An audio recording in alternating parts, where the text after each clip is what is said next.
LMU Darbhanga मुख्यालय 25 अप्रैल तक बंद, दोनों जगह मिले संक्रमित स्टाफ।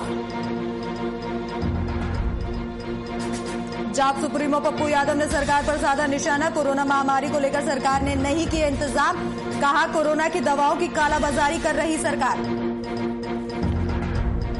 बिहार में ऑक्सीजन की कमी को लेकर हर तरफ मचा हाहाकार, प्राइवेट अस्पतालों में लगा नो एंट्री का बोर्ड, इलाज के लिए दर दर भटक रहे हैं मरीज।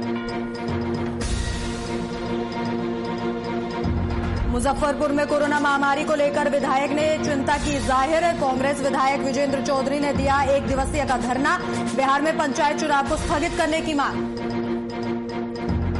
और कोरोना के साथ साथ पानी का मंडराया संकट, समस्तीपुर में लोगों ने सड़क जाम किया कर हंगामा, सरकार की नल जल। नमस्कार, आप देख रहे हैं वीआईपी न्यूज और मैं हूं आपके साथ राखी लांबा। बिहार में कोरोना संक्रमितों की संख्या तेजी से बढ़ती जा रही है और आज पीएमसीएच में कई लोगों की मौत हो गई है और अधिकारी कर्मी भी पॉजिटिव पाए गए हैं। विधानसभा में संक्रमित स्टाफ की कुल संख्या 44 हो गई है। इसके बाद बिहार विधानसभा को 25 अप्रैल तक पूरी तरीके से बंद कर दिया गया है। वहीं स्थिति दरभंगा स्थित ललित नारायण मिथिला यूनिवर्सिटी को भी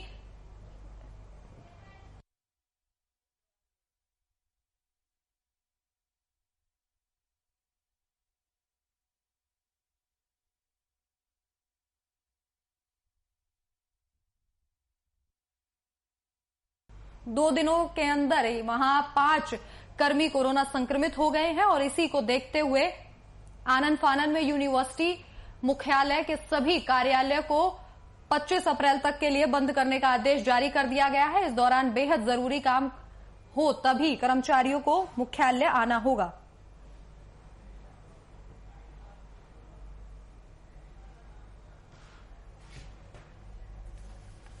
बिहार में कोरोना संक्रमितों की संख्या में लगातार इजाफा हो रहा है और आज पीएमसीएच में 11 संक्रमितों की मौत हो गई, वहीं एनएमसीएच में 9 लोगों की जान चली गई है। बिहार विधानसभा आज 20 और अधिकारी कोरोना पॉजिटिव पाए गए।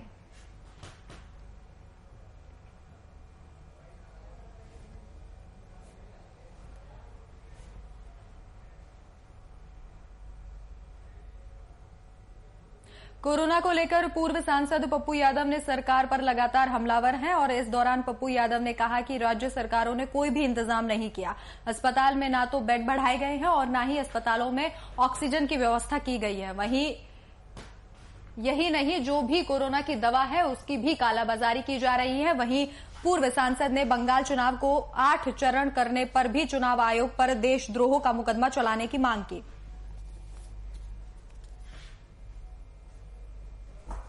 सरकार पर 302 का मुकदमा लगना चाहिए कि सरकार की निगलेंसी और अफसर के नेगलेंसी के चलते आज 100 लोग पटना में सिर्फ मर रहे हैं। मैं 302 का मुकदमा, देशद्रोही का मुकदमा का मांग करता हूं और कालाबाजारी करने वाले जो गैस सप्लायर हैं उसकी गिरफ्तारी तुरंत हो। दवाई को जो 25,000 में बेच रहा है उस पर अंकुश लगे। इन सरकार पर 302 का मुकदमा लगना चाहिए कि सरकार की निगलेंसी और अफसर के नेगलेंसी के चलते आज 100 लोग पटना में सिर्फ मर रहे हैं। मैं 302 का मुकदमा, देशद्रोही का मुकदमा का मांग करता हूं और कालाबाजारी करने वाले जो गैस सप्लायर हैं उसकी गिरफ्तारी तुरंत हो। दवाई को जो 25,000 में बेच रहा है उस पर अंकुश लगे। इन सरकार पर 302 का मुकदमा लगना चाहिए कि सरकार की निगलेंसी और अफसर के नेगलेंसी के चलते आज 100 लोग पटना में सिर्फ मर रहे हैं। मैं 302 का मुकदमा, देशद्रोही का मुकदमा का मांग करता हूं और कालाबाजारी करने वाले जो गैस सप्लायर हैं उसकी गिरफ्तारी तुरंत हो। दवाई को जो 25,000 में बेच रहा है उस पर अंकुश लगे। इन सरकार पर 302 का मुकदमा लगना चाहिए कि सरकार की निगलेंसी और अफसर के निगलेंसी के चलते आज 100 लोग पटना में सिर्फ मर रहे हैं।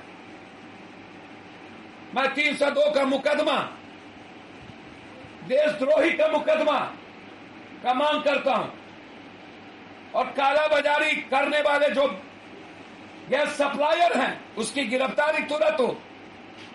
दवाई को जो 25,000 में बेच रहा है उस पर अंकुश लगे। इन सरकार पर 302 का मुकदमा लगना चाहिए कि सरकार की निगलेंसी और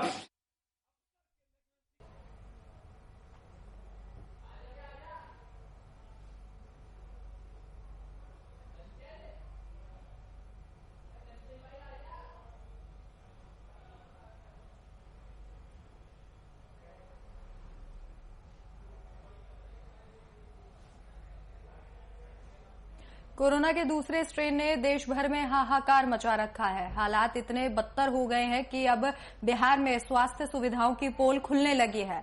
हर जगह एक जैसी तस्वीरें सामने आ रही हैं। एक और अस्पतालों के बाहर इलाज के लिए आए मरीजों की लाइनें लगी हुई हैं, तो वहीं दूसरी ओर शमशान घाटों के बाहर मुक्ति पाने के लिए शवों की कतार लगी हुई है। कोरोना संक्रमण में पटना की स्थिति पर जब वीआईपी न्यूज ने पड़ताल की तो सामने क्या आया है, इस रिपोर्ट में देखिए।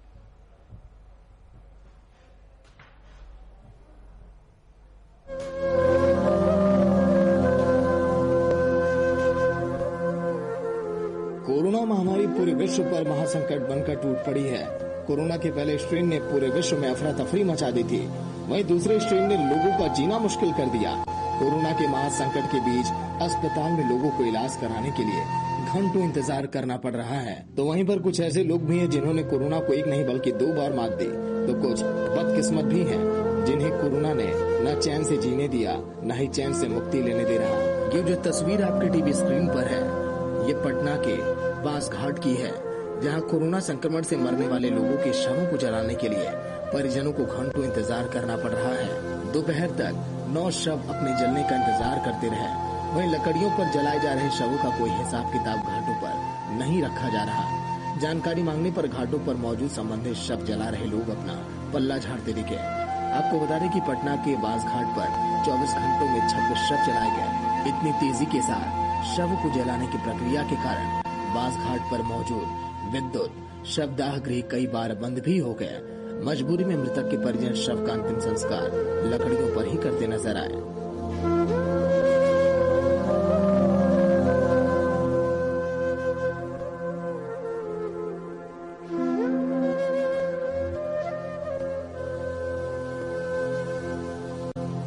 तो 11 बजे से आए हैं, अभी 3 बज गया है।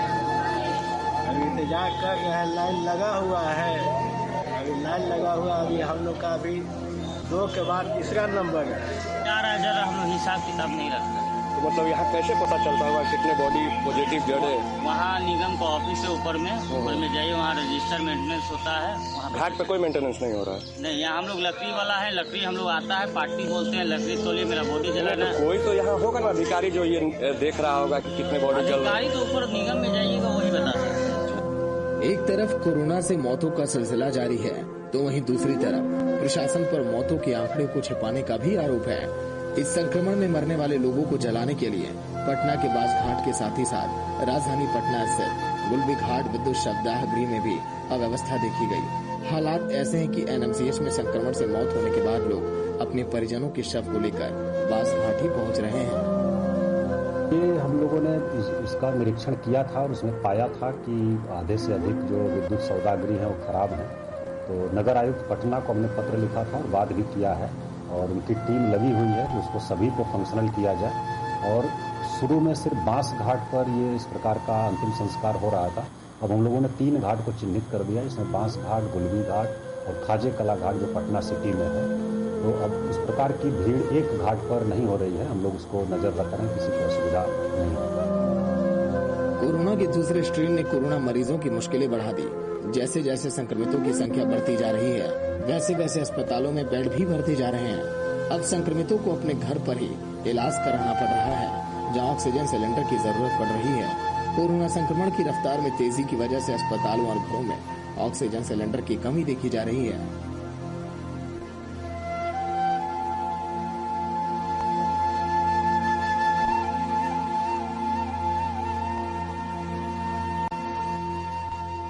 अस्पतालों के साथ ही साथ घरों में इलाज करा रहे संक्रमित मरीजों के लिए ऑक्सीजन की डिमांड भी बाजारों में काफी बढ़ गई और इस डिमांड की बढ़ोतरी के साथ ही साथ ऑक्सीजन सिलेंडर की कीमत में भी इजाफा देखा जा रहा है। जो सिलेंडर 200 रुपए में मिला करता था, आज 400 रुपए में दुकानदारों को मिल रहा है।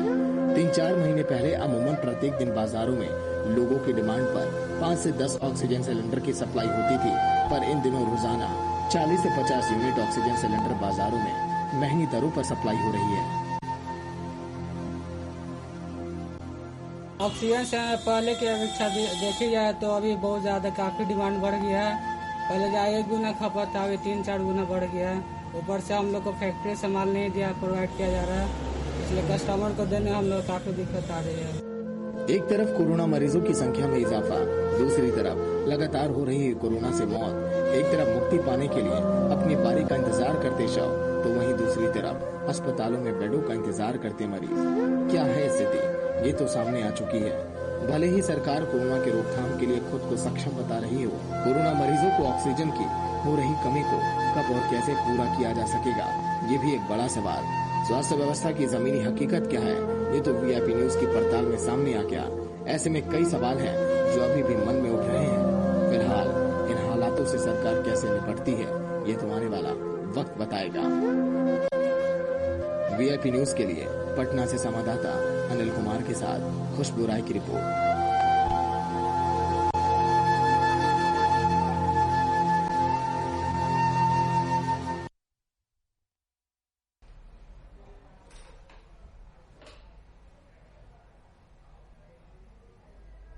वहीं बिहार के सीएम नीतीश कुमार ने कोरोना को लेकर एक अहम बैठक की है और इस बैठक में जिला प्रशासन के कई अधिकारी मौजूद रहे हैं। आपको बता दें कि सचिवालय के मुख्य सभागार में कोरोना के मौजूदा संकट को लेकर एक उच्च स्तरीय बैठक की गई। इस बैठक में नीतीश कुमार ने सूबे के बड़े अधिकारियों और जिला प्रशासन के साथ कोरोना के बढ़ते प्रभाव को लेकर चर्चा की और अधिकारियों से फीडबैक लिया। इस मौके पर सीएम ने कोरोना से निपटने के लिए कार्यों की समीक्षा की और अधिकारियों को आवश्यक निर्देश भी दिए। इस दौरान सीएम नीतीश कुमार ने कहा कि आज की बैठक में कोरोना संकट को लेकर चर्चा की गई है और इन तमाम बातों को कल राज्यपाल की अध्यक्षता में होने वाली सर्वदलीय बैठक के सामने रखा जाएगा। सर्वदलीय बैठक के बाद ही सरकार अपने फैसले से जनता को अवगत कराएगी। इसके अलावा नीतीश कुमार ने कहा कि रविवार को सभी जिलों के डीएम और सिविल सर्जन से फीडबैक लिया जाएगा।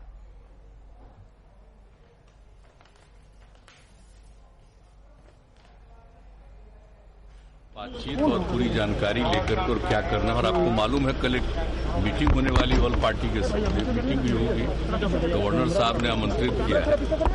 तो उस विषय में जो सारी बातें अब तक की गई हैं उसके बारे में सब चीजों की जानकारी देना और सब लोगों की बात सुनना और उसके बाद जो भी उपयोगी होगा उसके बारे में निर्णय लेना। तो इसके लिए फिर कल तो मीटिंग होगी और सारी बात सब लोगों का सुनना और जो कुछ भी किया गया है बताना, और जो भी परिस्थिति आ जाएगी फिर आप लोगों को ये बता देना चाहते हैं कि परसों भी सारे जिलों के साथ फिर एक बार बातचीत करके सारी जानकारी लेकर के और परसों भी और जो कुछ भी और आगे के लिए फैसला करना है वो सब निर्णय किया जाएगा। लेकिन अभी तो जितनी जो स्थिति है और जो कुछ भी किया जा रहा है उन सब चीजों की जानकारी कल सभी दल के लोगों को दी जाएगी और सब लोगों का विचार सुना जाएगा और उस समय जो एक बात सामने आएगी उसको ध्यान में रख करके उसके अगले दिन भी उसके बारे में और कुछ जो करना जरूरी है उस पर निर्णय लेंगे। उस पर बातचीत और पूरी जानकारी लेकर के और क्या करना, और आपको मालूम है सीएम नीतीश कुमार ने सचिवालय के मुख्य सभागार में कोरोना के मौजूदा संकट को लेकर एक उच्च स्तरीय बैठक की और इस बैठक में नीतीश कुमार ने सूबे के सभी अधिकारियों और जिला प्रशासन से बातचीत की और निर्देश दिए। इसके साथ ही कोरोना के बढ़ते प्रभाव को लेकर चर्चा की और अधिकारियों से फीडबैक भी लिया। इस मौके पर सीएम ने कोरोना से निपटने के लिए किए गए कार्यों की भी समीक्षा की और अधिकारियों से आवश्यक निर्देश दिए। इस दौरान सीएम नीतीश कुमार ने कहा कि आज की बैठक में कोरोना को लेकर चर्चा की गई है और ये सभी पहलू कल सर्वदलीय बैठक में राज्यपाल के सामने रखे जाएंगे और उसी बैठक के दौरान लॉकडाउन पर भी फैसला लिया जाएगा।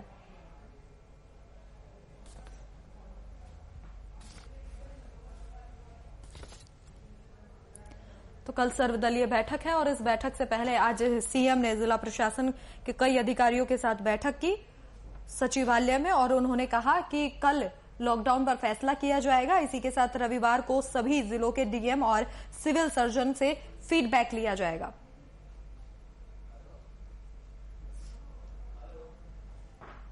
तो सीएम नीतीश कुमार ने एक अहम बैठक की है और 17 अप्रैल को सर्वदलीय बैठक होगी। इसी बैठक में सभी पहलू राज्यपाल के सामने रखे जाएंगे। तो इस खबर पर जानकारी साझा करने के लिए हमारे संवाददाता कुमार गौतम फोन लाइन पर मौजूद हैं। कुमार, जानना चाहेंगे, सर्वदलीय बैठक से पहले सीएम ने एक और अहम बैठक ली और सभी अधिकारियों से फीडबैक लिया। इसके साथ ही रविवार को सभी जिलों के डीएम और सिविल सर्जन के साथ भी एक बैठक की जाएगी और उनसे फीडबैक लिया जाएगा।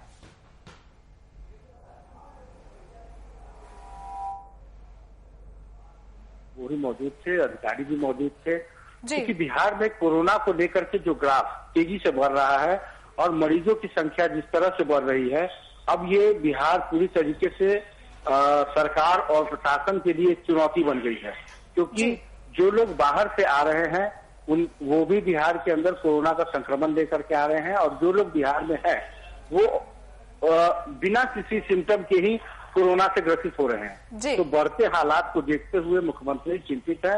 उन्होंने लॉकडाउन के सवाल पर भले ही कुछ न कहा हो और साफ तौर पे कहा कि जो भी कुछ निर्णय लिया जाएगा सर्वदलीय बैठक और राज्यपाल की मीटिंग के बाद लिए जाएंगे। इसके बाद 38 जिलों के जो जिलाधिकारी होंगे उनके साथ एक अहम बैठक होगी। इस बैठक के बाद जो भी कुछ होगा वो सामने हो जाएगा। लगातार मीडिया कर्मियों द्वारा जो सवाल पूछे जा रहे थे लॉकडाउन को लेकर के, उस पर अभी भी मुख्यमंत्री ने दो टूक जवाब दिया है कि अब इस बैठक के बाद सर्वदलीय बैठक के बाद ही अंतिम निर्णय लिया जाएगा। लेकिन कहीं न कहीं मुख्यमंत्री के चेहरे पर जो सिकन थी वो साफ तौर पे देखने को मिल रही थी। वो चिंतित है बिहार को लेकर के और बिहार के अंदर जो कोरोना का ग्राफ तेजी से बढ़ा है, इस ग्राफ को कैसे कम किया जाए, इसको लेकर के वो उनकी चिंता स्वाभाविक दिख रही थी। जी, तमाम जानकारी के लिए आपका धन्यवाद। तो कोरोना को लेकर सीएम ने एक हाई लेवल बैठक की है और इस बैठक में लॉकडाउन को लेकर भी चर्चा की गई। वहीं मुजफ्फरपुर कांग्रेस के नगर विधायक विजेंद्र चौधरी अपने आवास पर एक दिवसीय धरने पर बैठे हैं। इस दौरान विधायक सरकार पर जमकर निशाना साध रहे हैं।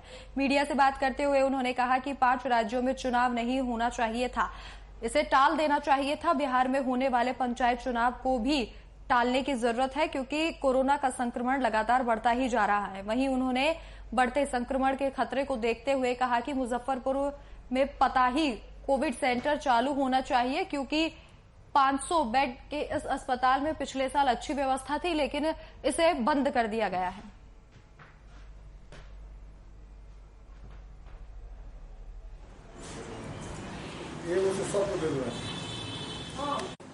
कोरोना की महामारी बढ़ रही है और देश में कई राज्यों में पंचायतों में चुनाव होने जा रहा है। जो कानून पास करते हैं कि भाई कोरोना में डिस्टेंस मेंटेन करे, मास्क लगावे और भी कई जो सरकार का आदेश है उसको पालन करे, लेकिन जो आदेश पारित कर रहे हैं वही इसको नहीं मान रहे हैं। ये कितना दुखद है। कानून में प्रावधान है वोट को बढ़ाने का, 6 महीना तक टाल सकते हैं, फिर उसके बाद कानून में सब जगह प्रावधान है, तो क्यों नहीं चुनाव टल सकता है। पहले हमारा कर्तव्य है सामाजिक और राजनीतिक लोगों का कि हम जो है सो जनता का सुरक्षा करें, उनके स्वास्थ्य की चिंता करें, उनको कोई दिक्कत परेशानी नहीं हो। जब 35-40 था तो 250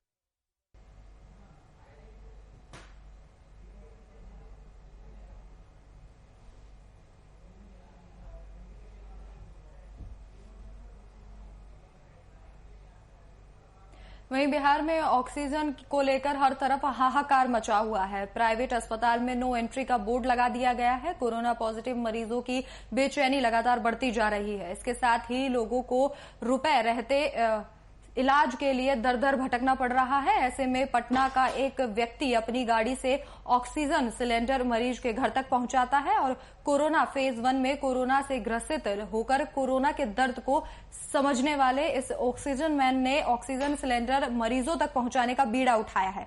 पूरे बिहार में ये ऑक्सीजन मैन आज चर्चा का विषय बना हुआ है। और आप देख रहे हैं VIP न्यूज।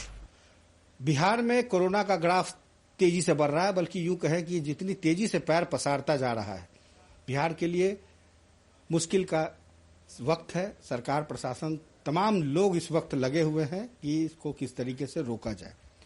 ऐसे में अपने काम के दम पर अपनी पहचान बनाने वाले एक शख्स से परिचय कराते हैं। उनका नाम है गौरव राय, जिन्हें ऑक्सीजन मैन के नाम से भी जाना जाता है। ऑक्सीजन मैन गौरव राय जी, सबसे पहले तो VIP न्यूज में आपका बहुत बहुत स्वागत। धन्यवाद। और आपके सभी व्यूअर को मेरा एक चीज कहना है कि सतर्क रहें, डरे नहीं। सतर्क रहना है, डरना नहीं है। और एक बीमारी है, इसको मिलजुल के हम लोग को इस पे विजय प्राप्त करना है। अभी जो वर्तमान स्थिति है, बहुत भागम भाग है। लोगों को ये लग रहा है कि कोरोना ना तो सिम्टम बता रहा है, ना कोरोना डॉक्टर की सही जांच हो रही है। कोई पॉजिटिव है तो निगेटिव हो जा रहा है, कोई निगेटिव है तो पॉजिटिव हो जा रहा है। बच्चे, बूढ़े, बुजुर्ग, पहले ये था कि कुछ खास वर्गों में ये चीजें थी, लेकिन इस बार कोरोना का कोई न रंग है, न रूप है, न उम्र है। देखिए, आप बिल्कुल सही बोल रहे हैं। कोरोना इस बार अपना कोई सिम्टम नहीं छोड़ रहा है पर्टिकुलर। कोई पर्टिकुलर होता है ना कि ये रंग दे रहे हैं तो इतना, अगर है तो इतना चलना है। इस बार हम देख रहे हैं कि 2 दिन 3 दिन खांसी खुद हमारे परिवार पे पड़ा है। 3 दिन खांसी था और जब देखा गया तो 40% के करीब जो फेफड़ा है, फेफड़े में संक्रमण है। कोई सिम्टम नहीं पता चल रहा है। कोई बीमार है तो 12 दिन से बीमार है, लेकिन उनका कोरोना अगर टेस्ट करवाया जा रहा है तो कोरोना उनका निगेटिव आ रहा है। तो ये निगेटिव पॉजिटिव एस्पेक्ट जो है, इस पे मतलब हम लोग भी काफी दिमाग लगाने की क्या हो रहा है, ऐसा क्यों हो रहा है, लेकिन इसका कोई ठौर ठिकाना अभी तक पता नहीं चल रहा है। सेकंड चीज की एक समान ग्रुप होता है पहले वाले कोरोना में कि 40 है, 45 है, 50 है। आज के डेट में आप विश्वास नहीं कीजिएगा कि वो 14 साल, 12 साल, 9 साल, 6 महीना तक की बच्ची को हमने देखा है कि कोरोना है। उसके परिवार के लोग नहीं छू रहे हैं। सबसे बड़ी बात है कि हमने भी देखा है कि परिवार के लोग भी नहीं छू जी। और थोड़ा सा मार्मिक संवेदना है, लगता है कि ऐसा नहीं करना चाहिए। ठीक है, बीमारी है, डरना है, सतर्क रहना है, लेकिन अपने परिवार को इस तरह से नहीं छोड़ना चाहिए। ये एक समय है, इसमें धैर्य रखें और विजय मिलेगी। बिल्कुल विजय मिलेगी जी। लेकिन जिस तरह से ऑक्सीजन की कमी और लगातार आपके फोन आ रहे हैं, हमने भी देखा कि आधे घंटे में कम से कम 50 कॉल से ऊपर आ गया आपके पास। तो ऑक्सीजन की कमी को लेकर के आपने कैसे शुरुआत की? क्यों लगा आपको कि ऑक्सीजन, आपको तो पहले पैसे में था नहीं, लेकिन जब आपको कोरोना हुआ उसके बाद की कहानी दर्शकों को बताइए। देखिए, क्या है कि कोरोना जब हुआ तो सही पूछिए तो हिम्मत जवाब दे दिया था। मैं किसी तरह PMCH पहुंचा और मेरा लेवल उस समय 54 था, जो कि काफी कम होता है। 90 से 95 रहना चाहिए ऑक्सीजन लेवल। और लेकिन मेरे मन में एक चीज था कि मैं विजयी जरूर हूंगा, क्योंकि बचपन से ही इसको कहा जाता है ना, ढीठ शब्द हम लोग के यहाँ शुद्ध हिंदी में है। तो जिद था, भगवान पे विश्वास और अपना जिद। मैं कोरोना को हरा के वापस आया और उसी दिन सुबह हम लोग बैठे हुए थे हॉस्पिटल में ही, तो मैंने वाइफ को दिखाया इस सिलेंडर के तरफ। देखो इस सिलेंडर कितना काम का है, इसने हमको बचा लिया। हमारा यही वर्ड था पहले, इसने हमको बचा लिया। और मैंने सेकंड डे से, मैं उसी दिन शाम में घर आया, रात में अर्ली इन द मॉर्निंग, और मैंने बीबी को जीत करके 3 सिलेंडर हमारी पत्नी ने दिया। 5 हमारे एक दोस्त हैं रतन रत्नेश USA में, उन्होंने दिया, हमको मदद किया। और करते करते एक काफिला चला। हमको कभी ये महसूस नहीं हुआ कि इतना बड़ा काम हो जाएगा, क्योंकि कितने टोटल अभी आपके पास कितने सिलेंडर हैं और कितने लोगों के पास? बॉस, अभी टोटल नया पुराना मिला के नए में 132 आदमी को मैं अभी ऑक्सीजन दे रहा हूं। 132 54 ऐसे आदमी हैं जिनके बारे में चर्चा नहीं करूं तो ज्यादा अच्छा रहेगा। वो अपने घर में रखे हुए, उनको लगता है कि ये मुर्गी है, अंडा देगी, जबकि उनकी जान बच गई। जी, उनकी जान बच गई। मेरे पास पूरा लिस्ट है। तो 132 से 54, मान के चलिए 184-82 सिलेंडर चल रहा है। और 30 सिलेंडर हमारे पास अभी रखा हुआ है। तो ये तो नुकसान हो गया सर। किस बात का नुकसान? सिलेंडर जो नहीं है। नहीं, नुकसान नहीं हुआ, उन भटके हुए लोग हैं उन, ठीक है। और आपके न्यूज के मार्फत मैं एक चीज उनसे भी गुजारिश करूंगा, हाथ जोड़ के, कि कृपया सिलेंडर को वापस कर दें, वो किसी के काम आ पाएगा। इसके लिए मैं आपको बहुत बहुत धन्यवाद दूंगा। कितना वक्त लगता है सर, थोड़ा प्रोसेस करके बताएं, क्योंकि हम शुरुआत सर हम लोग यहाँ से करते हैं। इसमें लिखा रहता है मैक्सिमम और मिनिमम, ये आप यहाँ तक देंगे इसको, ठीक है, ये यहाँ देते हैं। उसके बाद ये इसमें रहता है, ये इसको आप इसमें बंद करेंगे और इसमें बिस्लरी डालेंगे या घर का आरओ वाटर डालेंगे, जनरल पानी नहीं डालेंगे।